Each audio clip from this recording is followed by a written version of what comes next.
Hello guys, what's up? Magandang araw to. Paano ko ba daw ito ginawa? Ganito, yung magic spray. Yan ang tanong sa atin ni Ma'am Miss Georgie at saka ni Sir Minsay sa Basidaan. Ayan. Hello guys, shoutout sa inyo.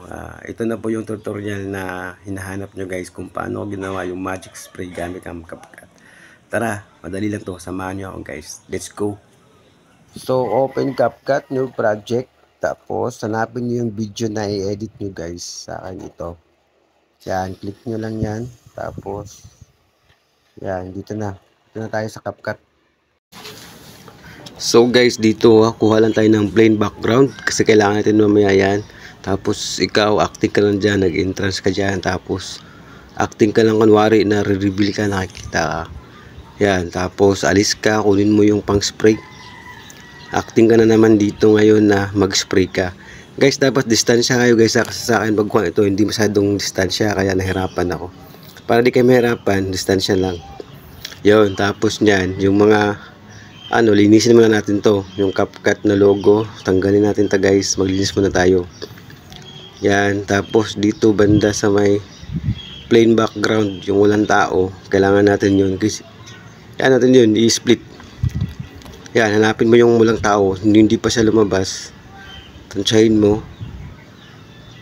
Yan, bago lumabas yung tao, dun mo i-split.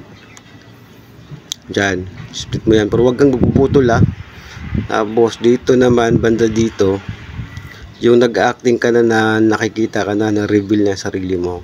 Dun mo i-split. Tapos yung sa kaliwa, tanggalin na yan, delete na yan, hindi na kailangan yan. Tapos, dito naman, dun mo split sa may patapos ka na mag-spray. Tansyahin mo guys sa patapos na kayo mag-spray. Yan, dapat wala kayong makaligtaan nito kasi pangit ang kalabasan. Yan, split mo yan, delete na yan. So ang nangyari guys, ito lang matira, plain background, tsaka ito. Yan, yung ikaw nag-acting. Dito naman guys ay tansyahin mo banda yung mag-uumpisa kang mag-spray, dun mo split. Diyan, split mo yan, click mo yan, split.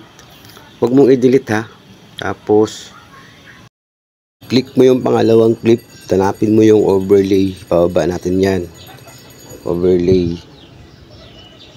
Yan, so overlay, click mo yan. Tapos na-drag natin doon. Tapos yung isa, click mo ulit yan, overlay ulit natin yan guys. Bali dalawa i-overlay natin lahat. Overlay, hanapin mo yung overlay yan, click overlay. Tapos lalagay sa pangatlong layer. Yun, tag natin siya pangatlong layer na yan. Tapos gawin natin dito, click natin tong pangatlong layer kasi maglalagay din ng mask. Click mo yan, tapos mask, hanapin mo si mask. Mask. Yan, sa dulo. Mask, tapos horizontal. Iikot-ikot mo yan guys Yung makikita talaga dalawa kayo, ikot-ikot mo yan kasi pag mali ang ikot mo yan. Yan, ganyan, ikot. Pag nakita na kayong dalawa kayo, adjust mo yan guys. Feeder, tapos mga 9 lang siguro. 8, depende sa background nyo guys. Yan. Tingnan natin. Diba? Nakita na siya. Pero hindi pa siya mukhang nag-a-appear, 'di ba? Parang normal pa lang siya. So ang gawin natin to guys, click natin yung pangalawang clip. Tapos hanapin mo yung part na nasa gitna na yung kamay mo na mag-spray. Diyan banda sa gitna. Kasi doon tayo maglalagay ng keyframe. Diyan sa gitna na. Lagyan ng diamond, 'yun sa taas. Tapos hanapin ng mask. Magmamas na naman tayo. Mask. Yan si mask. Horizontal again. Tapos yung araw-araw na yan guys, yun yung mask. Adjust natin guys para medyo makita yung paa nyo. Hindi masyadong halatang putol na putol. Pag na-adjust mo na yan guys, ibalik na natin yung video papunta sa dudulo, sa pinakaunahan. Tapos ngayon, pag nandun na yan, idadag na natin yan dun pataas, yung dilaw na line. Automatic na yan magkakaroon ng keyframe guys. Pag nandyan na yung kamay mo sa baba guys, yung nag-spray, ibaba mo na rin yung dilaw. Yan.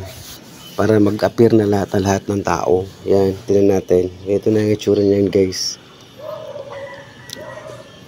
Yan. Tingnan natin. Check natin. Yan, spray ka. Yan, makikita na siya. Yan. Tapos mawawala. Yan. Tapos, kukunin mo na naman yung spray. Tapos, mag-act ka na naman na mag-spray. Ganun, guys.